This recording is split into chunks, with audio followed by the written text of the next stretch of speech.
Hello everyone, this is Johannes. And this is Cinema. And you are watching Board Gaming Ramblings. And today we are taking a look at Voidfall. This is a new, big, heavy Euro game from Nigel Buckle and David Turczi, published by Mindclash Games. It plays from 1 to 4 players in 45 minutes per player. According to the box, Yes. that is, Voidfall. A big Mindclash game, like the heavy games. We always want to review the heavier games. We don't always get the time, like last year. I think last year was Perseverance, episode 1 and 2. Yes. We were like trying to play them enough to review them, but then it just fell out because it was harder to get them played. But Voidfall, we have now played, and we're going to talk about it on this channel, which is our channel. And it's called Board Gaming Ramblings, if you didn't know. That's why we have that worded on there, Board Gaming Ramblings. That's who we are. Yes, Voidfall. Yeah.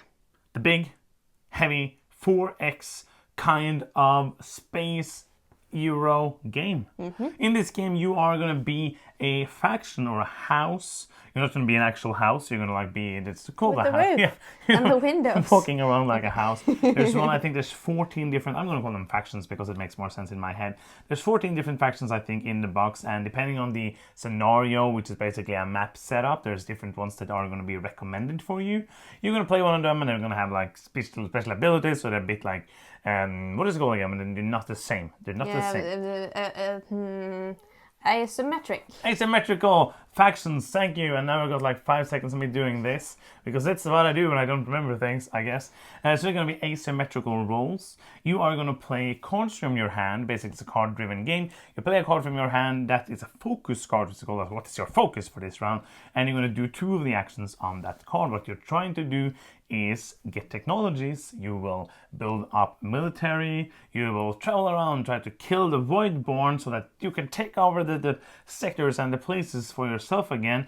You will try to build up those sectors with guilds that produce resources, with installations that you can build more power, more Starfleet power, and also defense when people come and attack you. And you can also attack other people. We're obviously going to talk more about all of these things in the gameplay stuff. We're not going to go deeply into the rules because there's a lot of rules. So There's obviously, a lot. you're not going to go and watch Paul Grogan's 1-hour video if you want to know a video about the rules. But basically, you are going to play cards that let you do these actions: produce, build, move around, attack, and get the technologies, get these agenda cards which are going to be scoring opportunities and other kind of actions, deal with the corruption, and all of that is what you're trying to do. Try to build up defenses so other people don't want to attack you. Try to maybe not build like super good places and have no defense like I did, because people will attack you if you do that.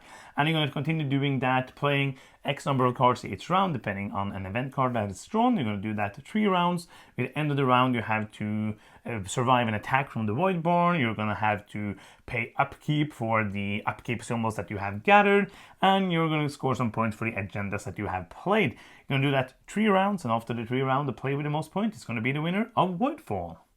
The artwork in this game is by Ian O'Toole, so it's very, very good. I love his artwork, and the iconography also feels very familiar, even though there's a lot of new symbols that I haven't seen before. The Galactic box, which we have, is really like packed with cool miniatures, and they look really, really nice. And this is a game that takes up so much space on the table. There's a lot happening, but it looks really nice. It has a really nice table presence. It looks super awesome, but it takes up our whole table to play. It is gigantic. We have a big table, and it takes up almost all of it to be able to play it. I think that Ian O'Toole makes this game playable, basically. Without his work, there is kind of a 4 pages of icons.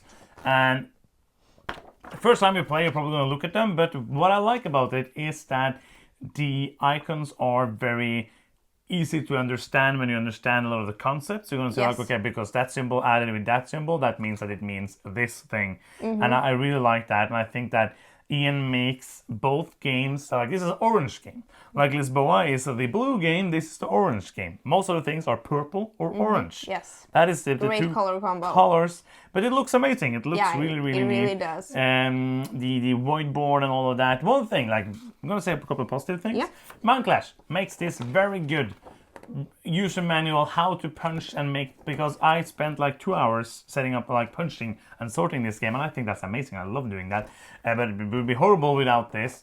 And they also have like, if you forget how things are supposed to be, this is something publishers should look at and remember that this is how it's supposed to be. One thing that is not good for setup and teardown, we're going to talk a bit more about that soon, is this, the house trays. There's 14 small trays.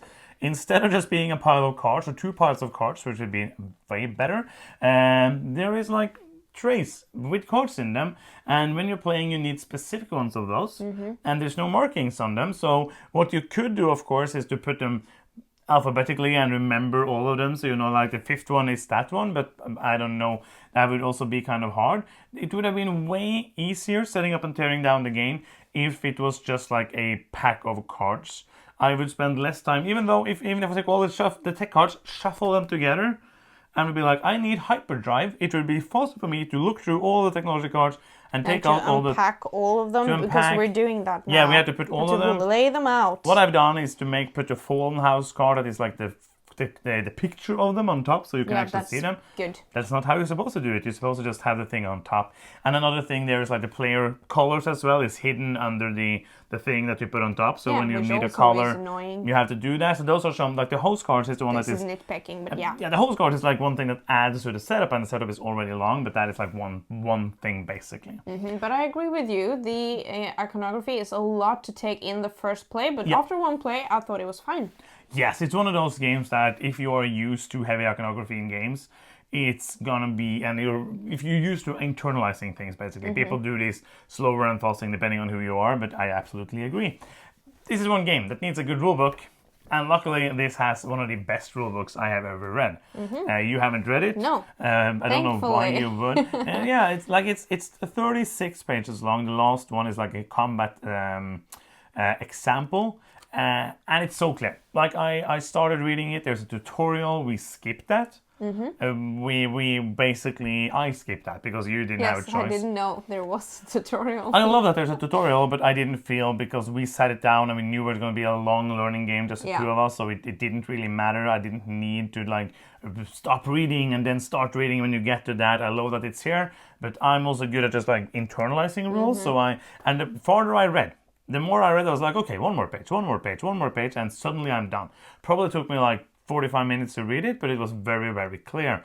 One thing that's kind of going to be, if you have to have like your eyes straight. I don't know, it's called like, you have to have your tongue straight in your mouth. That's what we call it in Norwegian. Yes. I don't know what to do that in. Maybe that is a thing in English. It's really weird in English. But basically there's some huge parts of this rulebook that's only viable if you're playing solo or co-op. So you have to, and some of them also, some parts is only for competitive. So you have to like be sure to read the right part of the rules, because there's a lot more rules for the co-op and the solo mode actually. Okay. There's like the whole different board and cards and all stuff that you haven't seen even in the game. But all in all, like the rulebook is fantastic. There is a compendium which is basically all of the scenarios. It's not something you're going to read. You can read the theme. We haven't done so because we are bad at theme. But there is the setup, which is like 14 pages of setup, just to make it simple. But what to say? After the first time, I didn't read anything in the setup. I just remembered the whole setup because most of it is just looking at this and doing the setup of the map is 90% of the setup. And also there's a glossary, which I love, which basically has the answer to every single question you would ask. What is this symbol? What is this specific card? It's here. What does this symbol do? It's there. What does this again, the score? Yes. It's there. What does this symbol on my track means? It's here. So this is all more of a reference. I have to say, this rulebook is so good that after the first play, I haven't opened it. Oh, that is amazing. I opened the glossary a couple of times to check specific cards, because that's going to happen. And sorry for using so much time talking about the rulebook, but it's important in one of these, because the game is so big and so much stuff. But we're going to go to the next thing, which is your play rates in the game. That's your expertise, I guess. It isn't, but it isn't needed. No. The leaflet with all the iconography, you can send that around when you need it. And also there's the whole round overview is on the one of the boards. Yeah, the galactic board. So that takes you through all the things that you need to remember between rounds, basically. So I love that. True. We played a game. Yes, we have. We played it 2 and 3. 2 and 3 players. I don't know numbers suddenly. 2 and 3 players. Yes. And the box then says that we should have spent 90 minutes on our 2-player game. We did not. And 2 hours, 15 minutes on our 3-player No. game. Well, we have played with 2 players. We spent 3.5 hours-ish. The first time, that was a learning game. Yeah. And 2.5 hours not learning game. Yes. And 3 Still players... learning. Yeah, but, that's true. Yes, and 3 players, we spent 3 hours, 10 minutes. Yeah, and about that 3 is hours for 3 one players. new player. And 1 hour per player, I think, is completely fine. Yeah, like 45 minutes. And absolutely. I guess that if you play this game loads and loads of times and didn't have to be like, oh, but maybe I can do this thing and this thing and that thing. If you could skip all of that and just play the cards, it could maybe take 45 minutes per player. The game! Yeah, let's talk about Let's the game. talk about the game. I think we have actually already talked a bit about the game. Actually, we can't take a look at the game That's just true. yet. Before and after, setup and teardown, that is a hurdle with this game. There's that takes a long time. You timed it when we set it up and not tore it down. Set it up. Yeah, we tried to like be quick. Efficient. Yeah, I was like, every time I gave someone an instruction, every time you done that, you were like, done. What is my next instruction? And I told you what to do. So that took 25 minutes. Yeah, that's long for 2 people. Like when I set it up the first time, probably took an hour, but that was because I didn't understand any of the symbols in the set. I was like, what is this? What is this? What is this? What is this? I had to flip back and forth. That's going to take you a while if you're one person. For me, I don't mind. I enjoy that. For me, that's kind of like the anticipation of playing a game is setting it up. But like my job makes it so that I can spend that time before you get home. So it's not like we're using time that we could have used for gaming. It's just like I like that. I like setting up games before we get people over to play. That's kind of the thing I do. I set up the games. I always do that. But if you want a game that's short to set up, you're not gonna get this game. Know that if you don't, if you're not like Johannes and enjoy that kind of time, it's going to be harder to get this to the table due to the long setup and teardown. Yeah, but I'm not also gonna say that it's not that much longer than other big games. Like there's many games I spent 20 minutes, 25 minutes setting up. Like if you break like 40 minutes, that's coming into like the higher end. But it's not like, wow, Voidball is the biggest, worst game to set up ever. Yeah, but you will see that in the pictures as well. There's a lot of stuff going on. Yes. And the teardown is quicker, but like with the Galactic box, it's going to be longer because you have to take apart all of the miniatures, like 3 parts.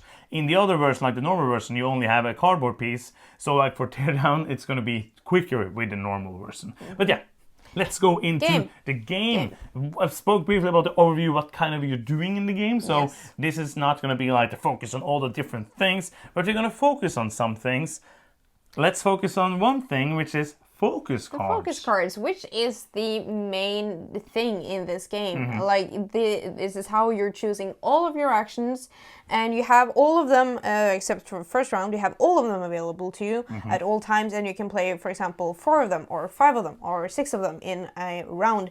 And it is overwhelming because every single one of them has 3 actions, and maybe it's like do this and this. That is one action, and you're sitting there and be like, okay, I want to do that. I know I want to do that, but do I want to do it on this card, or do I want it's kind of the same action but on this other card?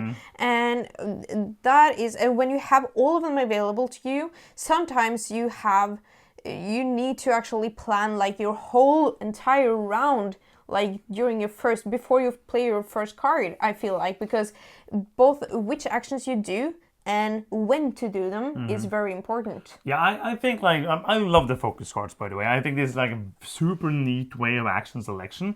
Do you agree? Did you? Yeah, but my mind melts. It's melting, but it's a good melting. But it's better than having like, here's a list of 21 actions. I think it's a more fun way of doing it. It's more restricted. Yeah, like because I like that. You kind of, okay, I want to do this, but I can only attack maybe 2 times if I'm not a specific faction that have like a special attack way of attacking more. Or I could grab the agenda card that gives me an extra action to attack once more if that's what I want to go for. Oh, but I want to get those 3 tech cards, but I can only get 2 of them. I want to move on the tracks. So you kind of have to plan these things from the beginning, but plans are going to change all the time. Like the one round we played yesterday, I was like, oh, I have planned on my 3 first cards, and then when it was my turn, I was like, oh, No, because I want to get that done as well. That means I have to change out this card for that card, but then I cannot do this action. I need to remove this corruption, and if I can remove the corruption, I cannot do the other thing that gives me the bonus, and everything is so interconnected.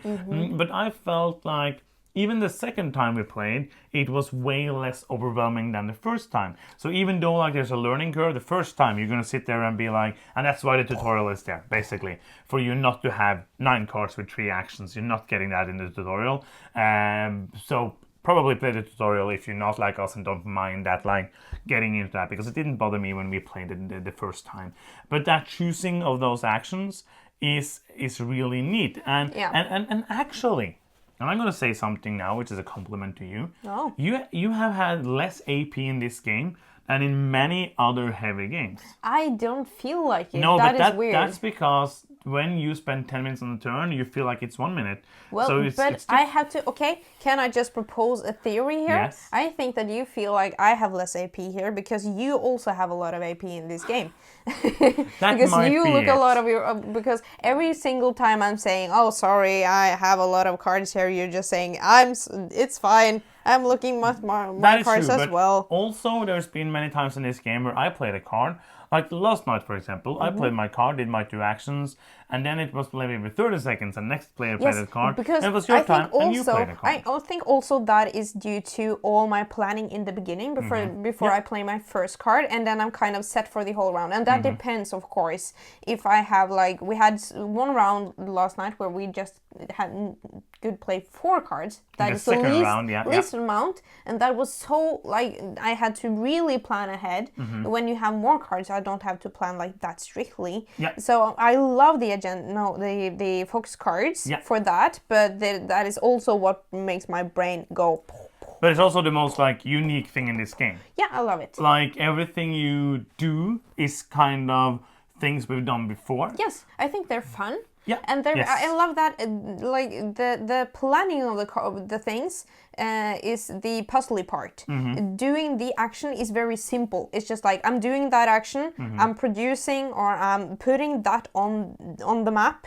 Other than combat, which is also very, very simple. I love that as well. It's just like I have more power than you. There is no dice or back and forth. It's deterministic, basically. Yeah, I love that as well. So it's the decision that is hard, not all of the resolution. Yes. Yeah, let's talk a bit about the combat quickly. Yeah. Like the combat is, as I said, deterministic. There's no flipping of cards, no rolling of dice. You're gonna move in either to a Voidborn or a player's territory, a region, and you are basically each gonna see who has the most influence. That person gonna attack for 1, the other gonna attack for 1.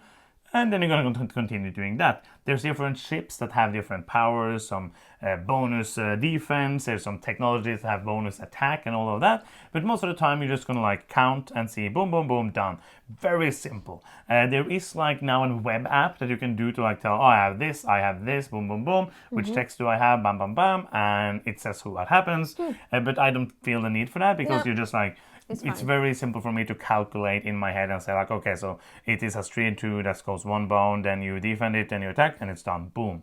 And I think the combat is really nice. We can talk a bit more about interaction and PvP soon. Let's talk about the agenda cards, because that is another type of card in this game. You play it, it's more seldom. You can only play, you start with 1 card that you're scoring with, and then you can get 3 more, and there's 4 like categories of agenda cards. I love that you get a bonus for playing them. They also provide, you have to pay upkeep for them, so they're like a little expensive to have. So you want to get a card with a good scoring to risk paying that upkeep basically. But I love that you can you're basically deciding what you're getting. It's make your own kind of scoring. One of my favorite mechanisms. I like them. And you can get things that combos well with your other things. Of course, then it's going to be more enticing to attack you if something scores you loads of points. Yes. But I will say the agenda cards is kind of the main way of scoring points. Yeah, you can potentially get a lot of points. I think it's going to be hard to win the game without getting those. Like, I agree. Those are an the way we felt basically, because there are other ways to score points, mostly by attacking and on maxing out tracks. Yeah. And there's some points here and there to get, like there's some points for building lots of guilds and producing, you get points, and there's some points here and there. But when you get, I think I heard like the designer saying 400 points is good. We've gotten like 200, and that's kind of 230, 40 has been a max. And like the last round yesterday, you got, I think, 100 points from the agendas in the last scoring phase. Yeah, I doubled my points, Double basically. your points in that. So, and I think that there are many routes to go to score points in this game, but you should combine it with some agenda cards. Yeah, and the agendas kind of also gives you the routes. routes. Directions, because, so let's talk a bit about the corruption, the Voidborn. Yeah. I love the Voidborn as a faction because it makes this game, it makes military strategies viable without wanting to attack other players. Yeah, I absolutely agree. And especially when we played 2 players, sometimes it felt really, if I was going for an attacking strategy, you were very far away sometimes. It wouldn't be beneficial for me to go to all that hardship to get the resources to attack you. So to attack my neighboring sectors with the Voidborn was really nice, and you get bonuses for that as well. I love the corruption as a mechanism. It's something that you get when you occupy or take over new territories, but you can also get it in other ways throughout the game. And sometimes you can play cards that gives you a positive thing, but you have to take a corruption. And there's ways to get around it, and there's ways to take them away. So you it is a risk element that you have to handle. What does the corruption do? You said they're bad. What is bad? They basically hinder your ability to score. So if you have corruption on your track, when you move this track, you don't get bonuses for it. If you have it in your player area where your agendas card go, you don't get to score for the agendas. If they are on your territories, you don't get to get points for those during scoring. So they're could be very bad. Yes, let's talk a bit about variability, because this game has almost infinite variability in the box. You have 14 different factions. Each of these factions have like 2 different A and B play styles that you're going to choose. Like one of them might be economic, one of them might be military, and you're going to start with a different technology, and you're going to start with a different agenda card. That means there are like 28 different ways to play in there. And then you also have like this big book that we already shown you with all of these different scenarios. There is solo scenarios you can play. There is even co-op scenarios. Haven't touched that at all, so we cannot speak about this because there's nothing in me that want to play this game cooperatively. But there is just like so many things you can do. And I will say that the different factions that I have played so far have felt very differently. For example, the one I played yesterday kind of looks like an anteater with a flamethrower. They're trying to have the maximum amount of upkeep because they're going to score 2 points per upkeep. So I tried to, at the end of the game yesterday, I had 15 upkeep. So I had to pay 15 food, which is like a maximum amount of food you can have at the end, but that scored me 30 points. Yeah, you got a lot of points for that, and I agree. I feel like all of the factions are interesting and different in some kind of way. Some focuses on track, someone focuses on a specific kind of track, someone wants to have a huge military power and expand, and somebody wants to build up the bases that they have and make those really powerful, a lot of production. So you get, and I love that on the back of the player, like the different factions, they said this faction focuses on this and that. You can do this approach and this approach. So you get like a little strategy tip just by looking at the player, the faction cards. I love that. But it doesn't feel forced. Like, for example, the one I played yesterday, and they were like, you have to attack a lot. And I took over like 2 areas throughout the whole game. Yes. So and I did win. So it's not like you have to do that. Let's talk a bit about interaction and PvP, player versus player. Yes. So they say it's a 4X game, and the exploration part, I don't feel like there's not a lot of exploration here. No. It's not like flipping over tiles. No, and seeing but what I actually happens. love that. I don't like what's it called? The 4X. the game Eclipse. that yeah, thank you, Eclipse. I don't like that game. I love that in this game you don't flip over and it wasn't the planets that I Yes. wanted. You know what you're going to get. Yeah. It is an empty space and you can Most of fill the it time, yeah. whatever you want. I love that. Yeah, so it doesn't really feel like the 4X game in the way that we are used to. Like, we Yes. haven't played loads and loads of 4X games, but it's a Euro game, and it has attacking. Yeah. I don't like that. I'm not a fan of being able to attack people, but the way that... So I think that if I were to play this with an aggressive player, Yeah. I wouldn't have fun. Because I would just be stressed out that my building up of things would be destroyed by other people. And somebody attacked me yesterday, and so far I feel like in our groups and the way we play games, I think that the player versus player combat here, to me, feels more like Scythe, where there is like the Cold War. Yeah. There's the front of... You can't come in here because I have my stuff here. I'm gonna put pressure building this big army. So if you don't also building that big army, then I can come in and say, oh, but you didn't build that big army. I'm gonna do that. So we had like the 2 of the games we played, we had like 1 attack at the end of the game because I scored a bit of points. The one time I attacked you, you had quite a good set of glory yeah. tokens. It was a good 30-point swing for me Yeah. and a 40-point swing for you last night. Yes, yeah, like almost 50 points Yeah. with that swing last night, but I still won. But the thing that it's there, I think that it really depends on how your game group plays. Yeah. And this was playing one of the aggressive maps. You can play less aggressive maps where PvP is less available, basically. But here it was super available. We were basically almost adjacent to each other the whole game, but people were like, I'm gonna attack this Voidborn and do all of my this. own corner. So that means it isn't really, because I am enjoying interaction in games more and more, but the interaction of attacking isn't my, like the direct conflict isn't my cup of tea when it comes to interaction. But I love this game anyways, but I don't think I would want to play it with a aggressive type player who likes attacking other people. Yes, I 100% agree with everything you're saying. So just know that if this is like, if your group is either here nor there, no. Yeah. Here nor there. But that means that you can play it kind of the way you want. Yeah, like there's that's many true. different ways to play this game. Yeah. So let's go to the next part. Yeah. Wait! And who is it for? This is a heavy game, Yes. And it melts your brain. So if you want a really nice brain melting experience, this is for you. I think that you need the time and the space for such a long and big, huge game. You need the huge table for this.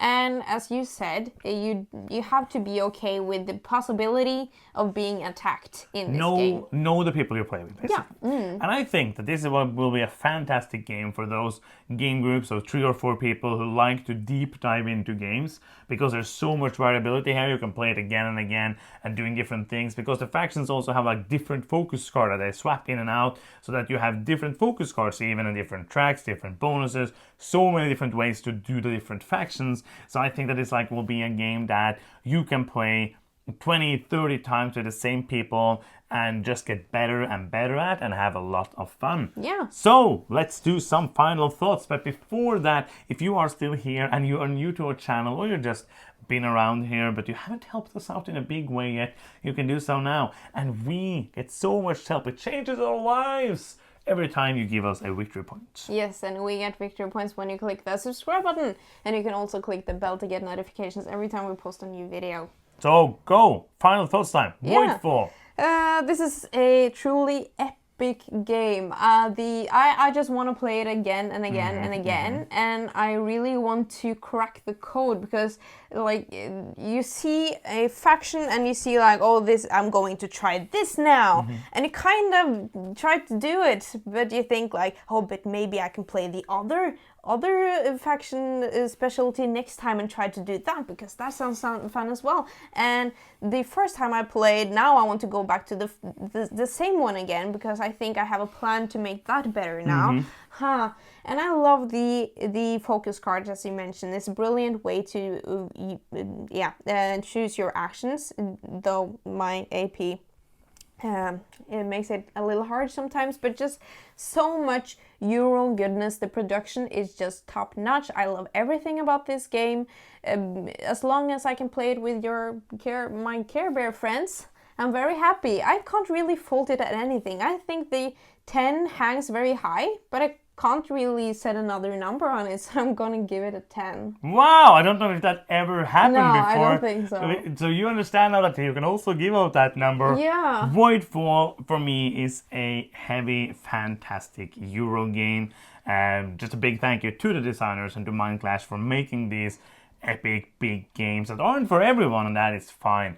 I think that the setup and the teardown plus like the big amount of rules is going to make it harder to play, even harder than many other games. Like, we don't usually get to play the same games again and again because of this YouTube stuff, but this is one that I would have loved to play. Like, if we had like a core group of 3 heavy gamers that played once a week and we didn't have to play 16,000 new games every year, this is one that I would have loved to go deep diving in and learn more about. I really, really like it.